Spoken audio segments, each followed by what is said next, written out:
غریب آدمی ہے، کاروبار برباد ہو گیا ہے، کروڑوں کا اس کے اوپر قرضہ ہے، بچوں کی شادی بھی کرنی ہے۔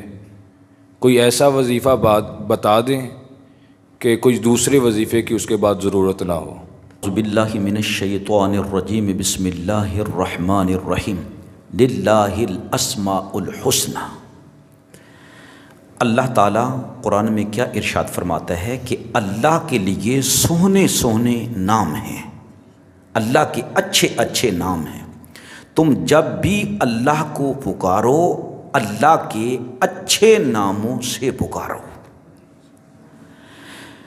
اب دیکھیں کہ یہ اللہ کا اسم گرامی ذاتی ہے، اللہ۔ اس کے حروف ابجد کے لحاظ سے تعداد بن رہی ہے 66۔ اگر ہم اس کو 100 سے ضرب دیتے ہیں تو کیا بنے گا؟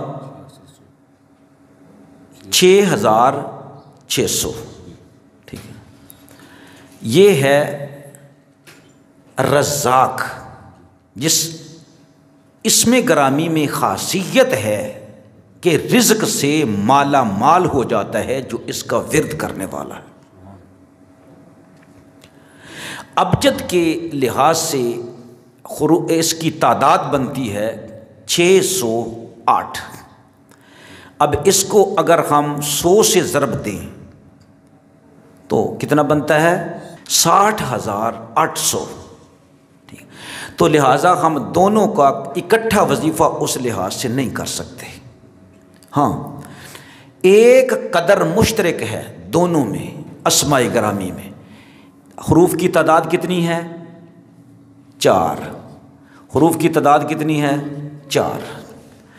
اب 4 کو ہم اگر 100 سے ضرب دیں تو 400 بن گیا، ادھر بھی 100 سے ضرب دیں تو کتنا بن گیا؟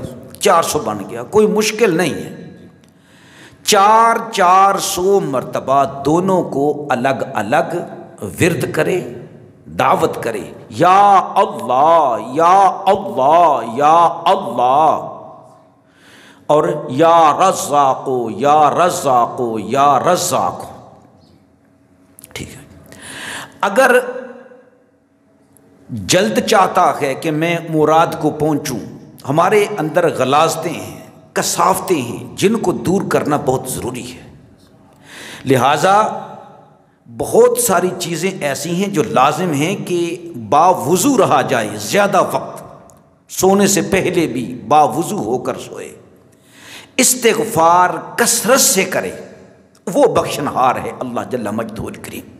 ٹھیک ہے، اگر ہم اس کی تعداد 1000 کے ساتھ ضرب دیتے ہیں تو یہ 4000 ہو گیا، یہ بھی 4000 ہو گیا۔ لیکن بات کیا ہے کہ جب پڑھنے کے لیے بیٹھے تو توبہ استغفار کرے، درود شریف کثرت سے پڑھے، نہیں تو 11 مرتبہ 21 مرتبہ یا 41 مرتبہ پہلے پڑھ لے اور 41 مرتبہ وظیفے سے بعد میں پڑھ لے۔ کسی کے دروازے پر دھکے کھانے، وہ کہاں کی عقل مندی ہے؟ اس دروازے پر جاؤ کہ جو اپنے سائل کو دھتکارتا نہیں ہے۔ اگر کسی بہت بڑے سخی کے دروازے پر جائے گا، کتنے دن جائے گا؟ 10 دن 12 دن وہ دے دے گا اس کو کھانے کے لیے۔ بادشاہ بھی ہوگا تو سال کے بعد کرے گا، کہے گا جا دفع ہو جا، تیری تو عادت ہی یہ ہے کہ تو مانگتا ہی رہتا ہے۔ لیکن یہ وہ دروازہ ہے، کمزور آ کر کھٹکھٹائے تو کھل جاتا ہے، جس کی امیدیں ٹوٹ چکی ہیں، کوئی سلسلہ نہیں ہے، بس اس دروازے پر آئے، اور آئے صدق دل سے، توبہ استغفار کرتے ہوئے اور روتے ہوئے۔ وہ یہ نہ کہے کہ میں تو بڑا نیکوکار ہوں۔ بعض لوگ ایسے ہیں، وہ کہتے ہیں کہ جی میں نمازیں بھی پڑھتا ہوں، نیکیاں بھی کرتا ہوں، ہر اچھے کام کرتا ہوں، لیکن ہوتا کیا ہے کہ میرے ساتھ تو برا ہی ہوتا ہے، میں وظیفہ بھی کرتا ہوں تو قبول نہیں ہوتا۔ نہیں، ایسا نہیں، بلکہ یہی کہے کہ یا اللہ خطا ہی میری ہے، تیرے اسماء گرامی کے ورد کے اندر تو اثر پورا ہے، اور پھر روتا ہوا اکٹھا ہی کر لے دونوں کو، یا اللہ ہو یا رزاق ہو، یا اللہ ہو یا رزاق ہو، یا اللہ ہو یا رزاق ہو۔ شیطانی وسوسے نہ آئیں، بلکہ چاہیے کہ وہ پہلے یہ دعا پڑھ لے، اعوذ باللہ السمیع العلیم من الشیطان الرجیم من ہمزہ ونفخہ ونفثہ، نفخہ نون فا خ اور ہے، اور ونفثہ سے یہ سین والا نفس نہیں ہے، نفس سے سا والا، نون فا سا، یہ پڑھ لے 7 مرتبہ پڑھ لے تو خیالات باطلہ جاتے رہیں گے، جیسی اس کی کیفیت ہے اس کے مطابق پڑھے۔ 21 مرتبہ کی ضرورت محسوس کرتا ہے تو 21 مرتبہ پڑھے، اور خیال کرے کہ اللہ رب العزت کی پناہ مانگی ہے شیطان مردود سے کہ وہ میرے دل میں وسوسے نہ ڈالے۔ پھر سن لیں، اعوذ باللہ السمیع العلیم من الشیطان الرجیم من ہمزہ ونفخہ ونفثہ۔ اس کے بعد یہ وظیفہ شروع کر لے۔ اگر 4000 مرتبہ 41 دن پڑھ لیتا ہے تو الحمدللہ وہ آگے آگے جا رہا ہوگا، رزق کی بارش اس کے پیچھے پیچھے برس رہی ہوگی۔ تو کبھی نا امید نہ ہو، الحمدللہ اتنا سریع الاثر یہ وظیفہ ہے۔ اور پھر یہ کہ یہ اللہ رب العزت کا ذاتی اسم گرامی ہے، اور اس یا رزاقوں کے اندر یہ خاصیت یہ ہے کہ یہ بندے کو مالا مال کر دیتا ہے۔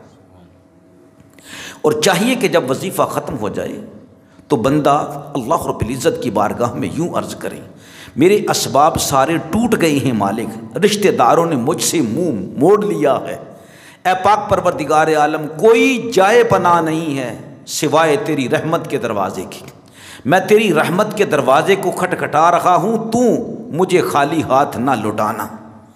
یوں اللہ رب العزت کی بارگاہ میں عرض کرے اور کثرت سے بار میں کہے، یا حیو یا قیوم یا ذل جلال والاکرام۔ نبی پاک علیہ السلام کی سنت ہے یا حیو یا قیوم کا کثرت سے وظیفہ کرنا، اور حضور علیہ السلام کی سنت ہے یا ذل جلال والاکرام کہنا، ٹھیک ہے؟ تو یہ کوئی مشکل نہیں ہے، پہلے کسی استاد کے پاس بیٹھ کر بالکل اپنے حروف جو ہیں وہ ٹھیک کروا لے، اور پھر الحمدللہ وہ وظیفہ شروع کر دے۔ گھر میں لڑائیاں ہو رہی ہیں، کاروبار بند ہو گیا ہے، اولاد نافرمان ہے، غربت نے پنجے گاڑ لیے، جمود چھایا ہوا ہے، غربت کی وجہ سے بچوں کی شادیاں نہیں ہو رہی، عہدے سے نیچے گر گیا ہے، نوکری سے نکالا گیا ہے، قرضے ایسے ہیں جیسے کہ کوئی پہاڑ ہو، قرض خواہ تنگ کر رہے ہیں، ہر طرف سے نا امیدی ہے، رشتہ داروں نے غربت کی وجہ سے چھوڑ دیا ہے، چاہے کوئی اس حد تک چلا گیا ہے سوچتا ہے کہ میں خودکشی کر لوں، کچھ بھی ہو گیا ہے، ایک در کھلا ہے، دنیا کے بادشاہوں کے دروازے پر بار بار مانگیں گے وہ ددکار دیں گے، لیکن یہ وہ دروازہ ہے جو ہمیشہ کھلا رہتا ہے، اور مانگنے والا مانگتا ہے، عطا کرنے والا عطا کرتا ہے، دیتے ہوئے تھکتا بھی نہیں ہے، اور اس کے خزانوں میں ذرا برابر کمی بھی نہیں آتی ہے۔ اور پھر تو یہ رمضان المبارک کا مہینہ ہے، ٹھیک ہے جی، رحمتیں ہزاروں گنا زیادہ ہو جاتی ہیں، بلکہ ارشاد ہوتا ہے فتحت ابواب الرحمہ، فتحت ابواب السماء، فتحت ابواب الجنہ۔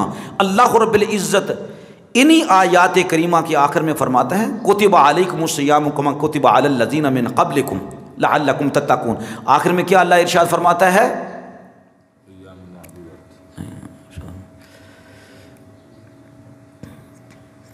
اجیب دعوت الداعی اذا دعان، ادھر ہی آتا ہے نا، وہ پکارنے والے کی پکار کا جواب دیتا ہے، جب بھی کوئی اس کو پکارتا ہے، اس کے آگے روتا ہے، اس سے مانگتا ہے، اس کو پکارتا ہے، تو اللہ رب العزت اس کی پکار کا جواب دیتا ہے۔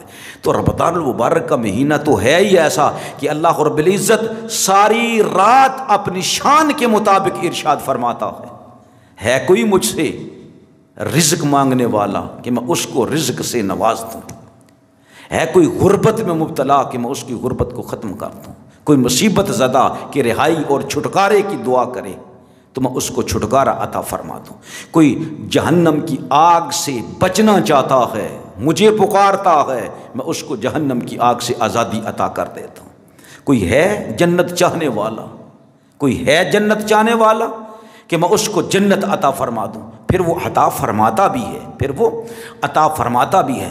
تو یہ بہت بڑی سعادت ہے ان لوگوں کے لیے جن کو اللہ تعالیٰ اس وظیفے کی سعادت عطا فرما دے کہ وہ اس وظیفے پر لگ جائیں۔ میرے خیال میں کسی اور وظیفے کی ضرورت پیش نہیں آئے گی، یہ وظیفہ اگر ورد میں رکھے مرتے دم تک تو قبر کے اندر بھی بہاریں ہی بہاریں ہیں، اور انشاءاللہ محشر کے دن بھی اتنا نور ہوگا کہ لوگ خود حیران اور پریشان ہوں گے کہ اس کے پاس اتنا نور کہاں سے آ گیا۔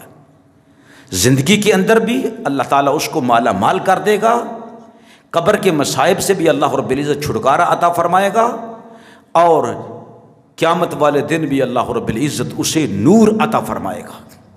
نمازیں ادا کریں، کسی کو دکھ نہ دیں، نہ زبان سے نہ ہاتھ سے، اور ہمیشہ یہی کہے کہ یا اللہ میں قصوروار ہوں، مجھے تو پتہ ہی نہیں میں خود کتنا گناہ گار ہوں، کچھ کا پتہ ہے گناہوں کا اور بہت سارے گناہوں کا صرف تو جانتا ہے کہ میں کتنا گناہ گار ہوں، میری توبہ، استغفر اللہ استغفر اللہ استغفر اللہ کرتا رہے، اللہ رب العزت اپنی رحمتوں سے مالا مال فرما دے گا۔